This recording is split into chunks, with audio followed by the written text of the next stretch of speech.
Close this back up.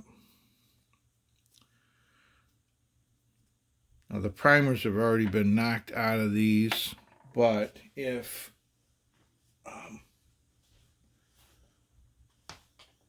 they weren't, they would come right out when we ran the each case up into this die. So with the die in the press. And the instructions, that's one good thing. Another thing I like about the Lee dies is they give you a lot of literature, and it's all useful. Like they give you the case dimensions. They give you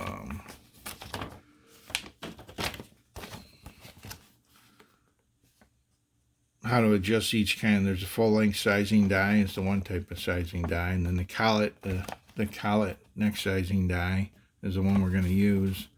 How to set it. There's a factory crimp die, and there's a bullet sheeting die, and there's a lot of you're most of the way there with a set of these dies, and a lot of other companies you're kind of on your own. They sell the literature separately in the book form, or you could go to some of it's available online. You go right to the IMR. I got the powder I'm going to use is IMR powder, and I can go right to their website. But they give you there's loading data. So like on this one, these bullets I have here are 180 grains. If I look through here and I find 180 grain, it's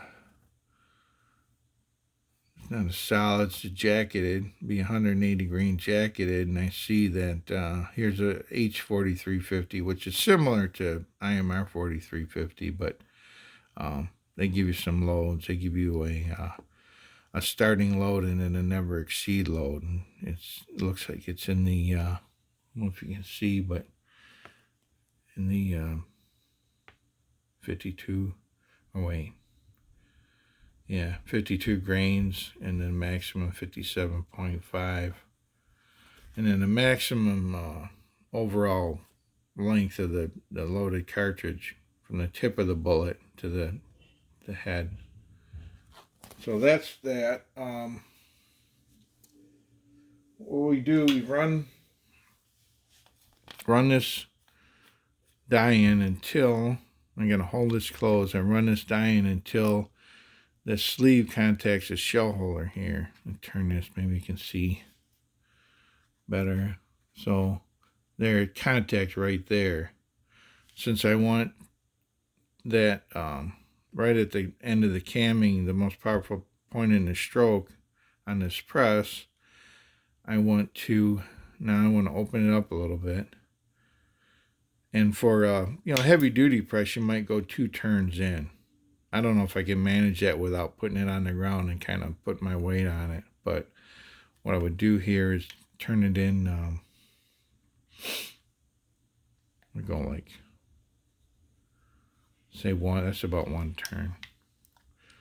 If we watch here, we can see it pushes that sleeve up in there. And then I can hold this, set the lock nut. And the way I would size all these cases, whether or not they had a primer still, just put them on here and bring them up and squeeze them till that bottom's out. There's one.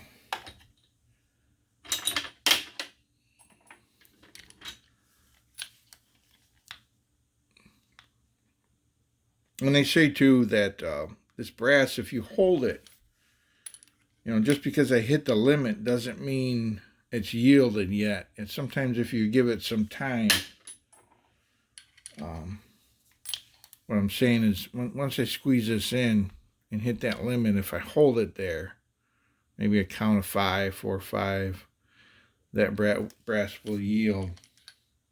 But all it's doing is just squeezing this neck in. So there's 3, 4,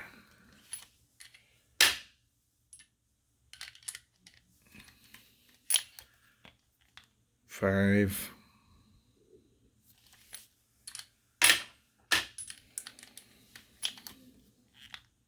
6.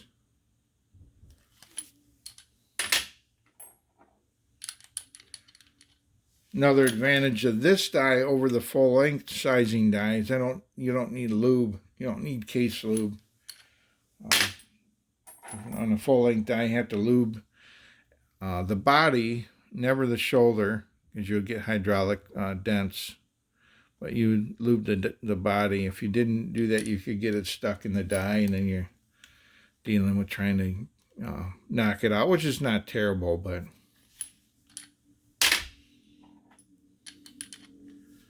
it's just a interruption.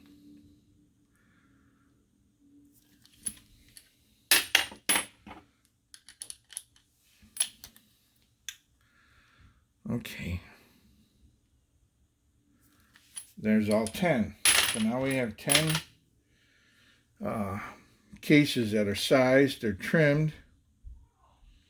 The next thing we do is we would prime them. So this needs to come out, this die needs to come out.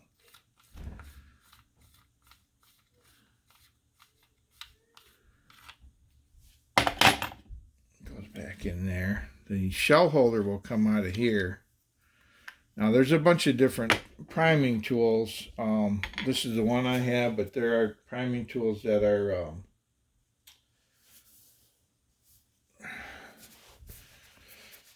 they're completely separate. Little hand, even a smaller type of handheld press, or there's attachments for a bench-mounted press that can be used.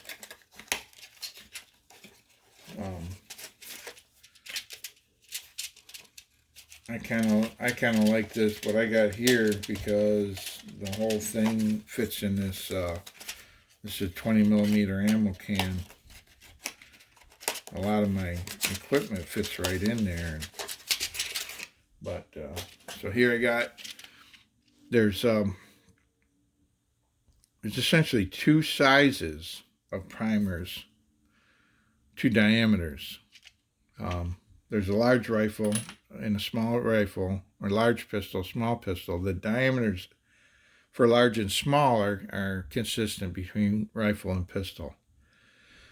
So 30-06 case takes a large rifle, and then along with the large and small, you have standard and magnum. And a magnum primer would be used for cases that have a lot of powder capacity. 30-06 doesn't really need it, but when you start getting into in the 30 caliber, the magnums, a 300 Winchester mag or Weatherby, and you're lighting a lot more powder, you might want to go to a magnum primer. But so what we do here, these are packaged, they're 10 by 10.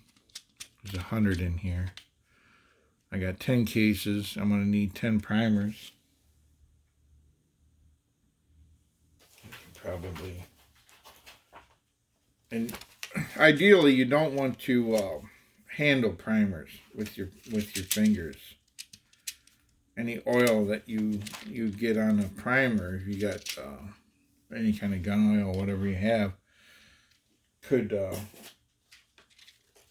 render that primer inert. And then you got a gun without a bang. So that's what we want to avoid. Now we're going to go, we have this priming attachment for this handheld press. I'll set this down here. And now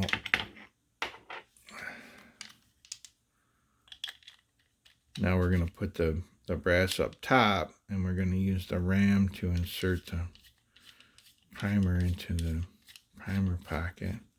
So this adapter goes here, and the shell holder goes there. This has the large size primer sleeve.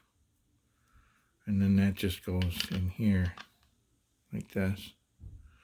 I can run this up, and you see where it protrudes here. That's where the head of the case is going to be sitting when we start to prime. But before I prime, there's one more thing I like to do.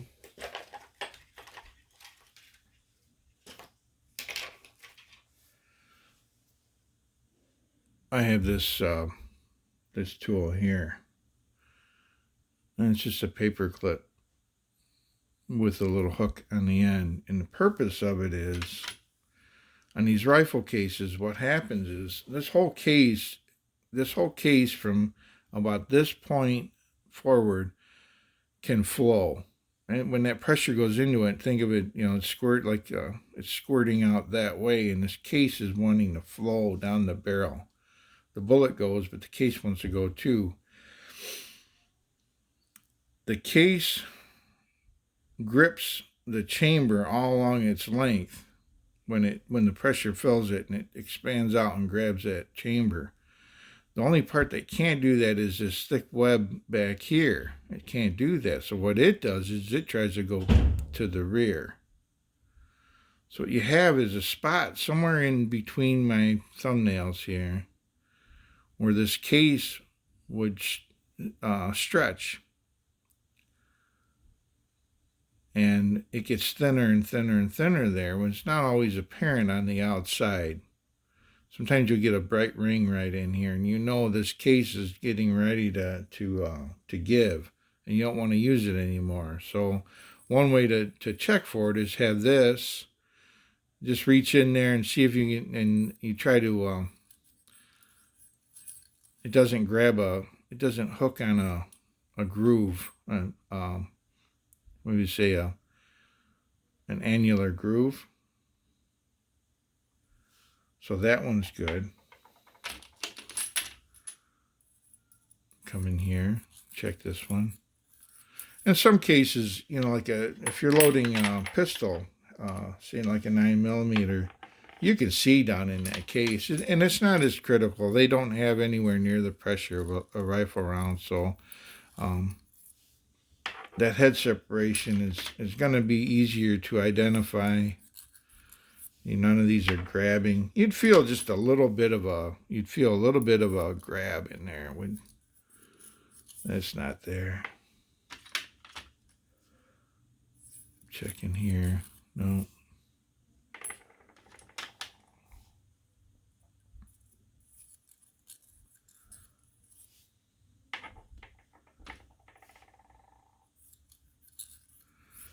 That one's good.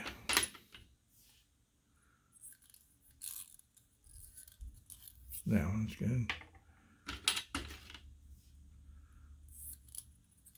These are all good.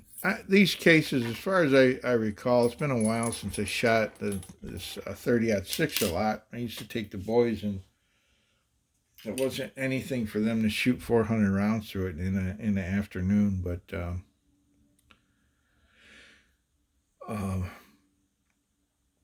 these cases are, I would guess, no more than 4 loadings on these cases here that we got.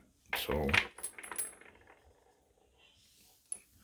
and I've always been careful the way I size my cases to prevent that kind of stretching that we're talking about. So what we do now, my cases are all ready. I give them one more look, look them over, look for splits in the neck.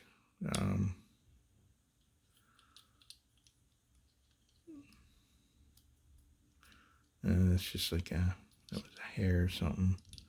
I don't see any splits in the necks or in the shoulder or any major defects you want to look for, especially if you have if these were fired from semi-automatic, sometimes they'll dent the rim. And it's not, it's usable, but if you have a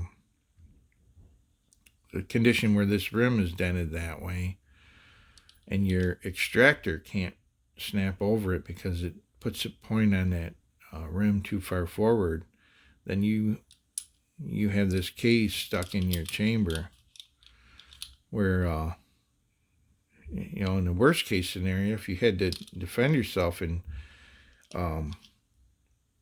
you can't reload, then, you're about to meet your maker. But,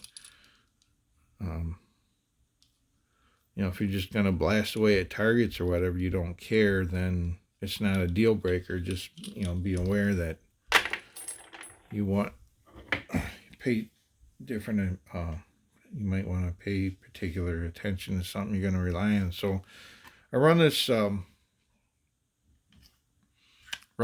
up, this priming attachment up, and I put a primer, and I have no, make sure I have no oil on my, I don't feel any, I don't see any, and I don't touch the, this open end of the primer, try to grab it by the sides, and I retract it a little bit, just enough, and I set this case on here, so I've retracted it just below the surface here. I can slide this on, and I can push that up. And I get, that it doesn't let me put a lot of force on it because I can't get this arm up into the most powerful portion of the cam. But when it's up in there and you've done it right, you can't really, you might not be able to see it as much, but you can see that it's below the surface. If I stand it on a flat surface, it doesn't wobble. And also I can feel that primer is just below enough where it's like $5,000 maybe. I can feel that one's seated all the way, so that one's done. We go again. Put the primer on there. Retract that. Another thing you can do is, once you go into it one time, you can twist this about 90 degrees and go again. I'm not pushing super hard. It doesn't take a lot to get that primer in that pocket. So that one's in there. Run this up again.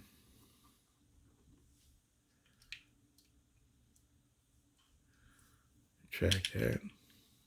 Go in. You can feel it when it slides in. It slides in yields pretty easy. When it slides in, you can feel it bottom out. And we'll go back through and check all those one more time. But get them all these primed. That's in. Turn it again.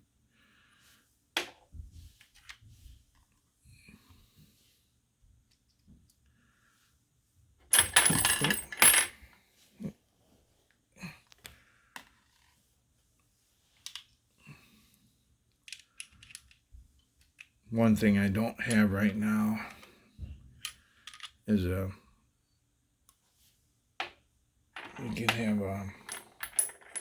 can buy a block, so you can make them where you can stand these cases in, so you don't have to suffer through this knocking them over like I'm doing right now. But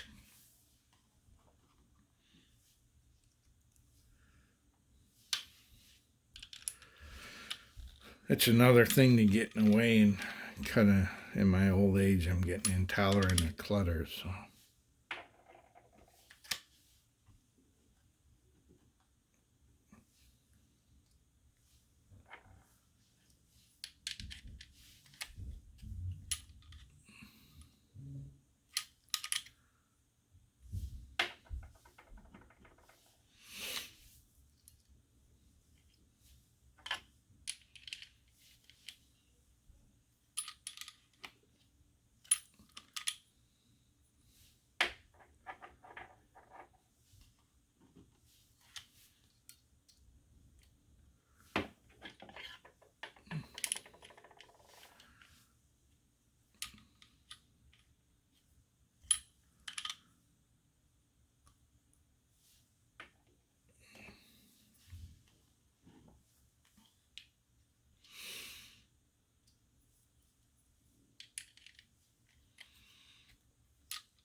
All right, so I'm going to go through these real quick and verify.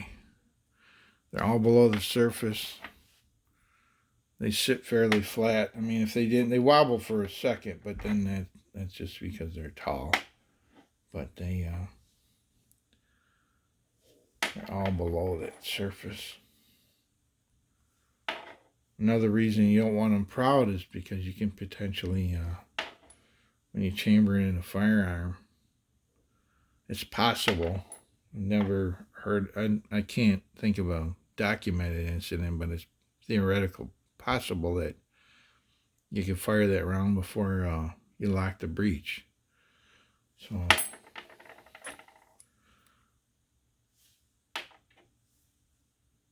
these are all below, and then another way you can check. I got this straight edge. Maybe we can get it in here and see. You can see that that's below. If I take a piece of paper,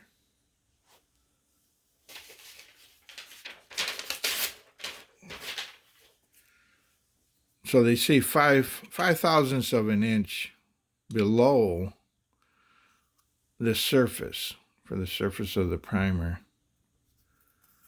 Paper runs about, most paper runs about 4/1000ths of an inch. So if I can lay this straight edge on here flat, and I'm holding this case on here flat, and I can just get that in there over the primer. It doesn't want to go in, let's see, it doesn't want to go here, but I can get it in over the primer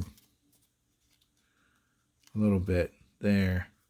Then that's another way to measure. If you're unsure about it, I just go by, I can feel that's below.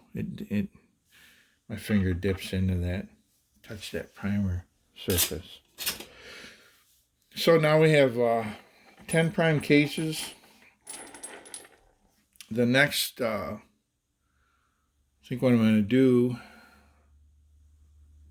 I'm going to make another video after I eat. We're going to finish it up. What we'll do is we'll come back, we'll go through the powder weighing, measuring, putting in the case. We'll set the bullet seating die.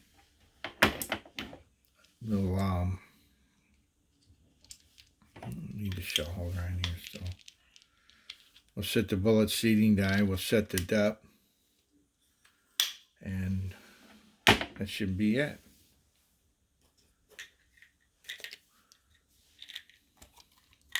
And as always, anything I'm talking about here is just what I do. It's given without authority as technical advice.